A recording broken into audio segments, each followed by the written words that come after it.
Well, hello and welcome to the Weekly Word for this 17th Sunday in Ordinary Time. Father Ed Estock here. Deacon Kyle. And as you can see, we are once again down a man as Father Dominic is taking some well-deserved vacation time. And Deacon Kyle and I. And Deacon Kyle is just home from the 13th Eucharistic Congress in the United States of America. Is that right? Yeah. And so, and it was the theme of the Eucharistic revival.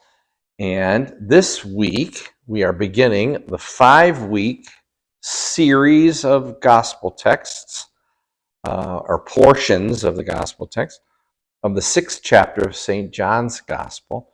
And we call these, the theologians call these, the Bread of Life Discourse from John's Gospel, chapter 6.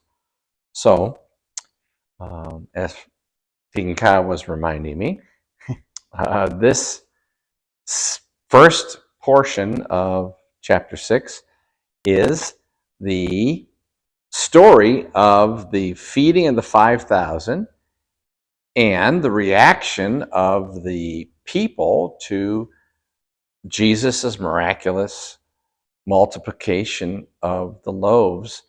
And so it's setting up the next 4 weeks of reflection upon the Eucharist, right? Yeah.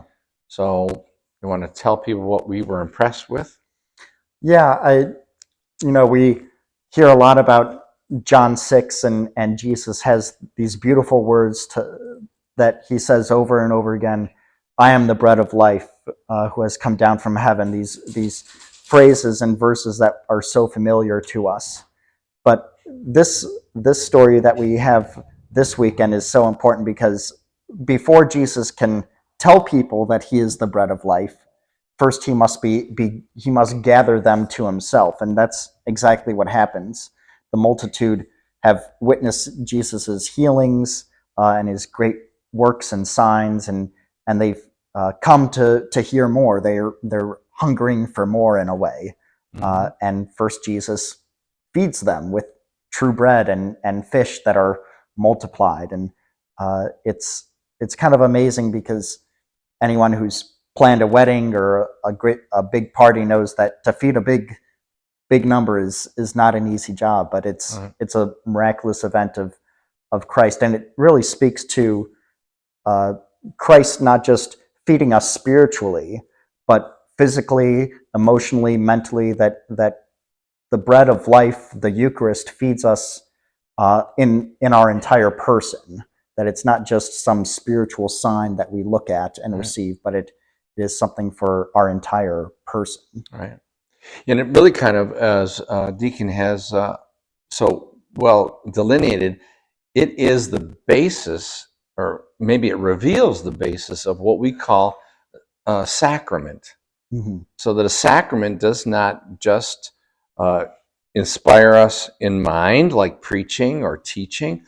It doesn't touch us in emotion like music and maybe singing and other witnessing. It touches us not only gracefully, so like with spiritual impact, it also, and fundamentally, and the doorway to all of that is that it touches us physically. So a sacrament is, as probably you learned somewhere along the way, is that it is a visible sign or a visible expression of an invisible reality. And as a matter of fact, it makes the invisible real. And so that's why we have in this year of the Eucharistic revival, or this time of Eucharistic revival, we have this emphasis on the fact that the Eucharist for us is not just a theological doctrine. It is not just a truth that we teach. It is not just a remembrance of what Jesus did for us, but it is in fact a real, as we would say kind of in a theological or existential way. It is a real encounter with the person and the truth and the power and the grace of Jesus Christ. So this setup that the Bible is giving us today in the context of this miraculous feeding is trying to open up for us these many things. What I was saying to Deacon Kyle in response to what he was saying is that I was thinking of this expression. They oftentimes say when a tragedy happens or something, and the challenge does not build character, it reveals character. So sometimes we see people act heroically and that kind of thing in a terrible situation. That was building character in them. And people say, no. It's not just building character. It is, in fact, it's revealing the character that's already there within. So I was thinking that the reaction to the people to Jesus, it was one of those experiences where at the end they said that this truly is the prophet, the one who is to come. So that they something in the sign. So in John's gospel, there are 7 great I am statements. I don't know if you remember my Easter preaching, but 7 great I am statements. But there are also 7 signs in the first book of John. The book's divided into 2 signs. We have the book of signs, and then we have the book of glory. And so there are 7 miracles, but John calls them the signs. And so these are signs, these miracles are indicating something about who Jesus is. And so I think sometimes we probably get lost in who is God. Maybe I'm praying for something, or maybe I'm looking for companionship, or whatever the case may be.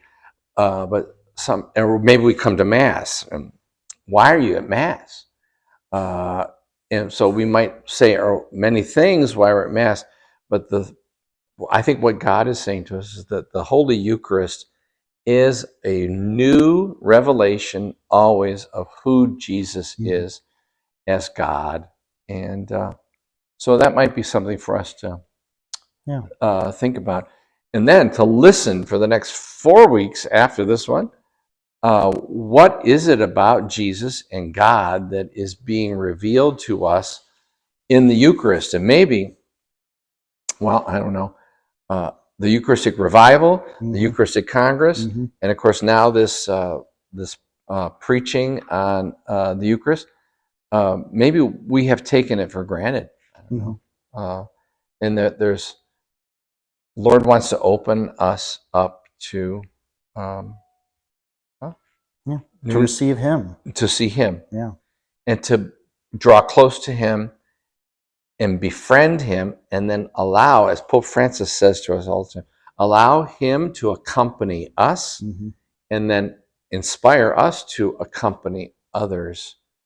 So I'm looking forward to Deacon Kyle's preaching, because he was at the Congress, and he was talking about the possibility of asking all of us to consider who it is that we would like to be with us when we encounter Jesus. So it's not just about me, but it's about who do we long to introduce to Jesus through our Eucharistic faith. So we'll see what he comes up with. Yeah. All right. Take care. Peace.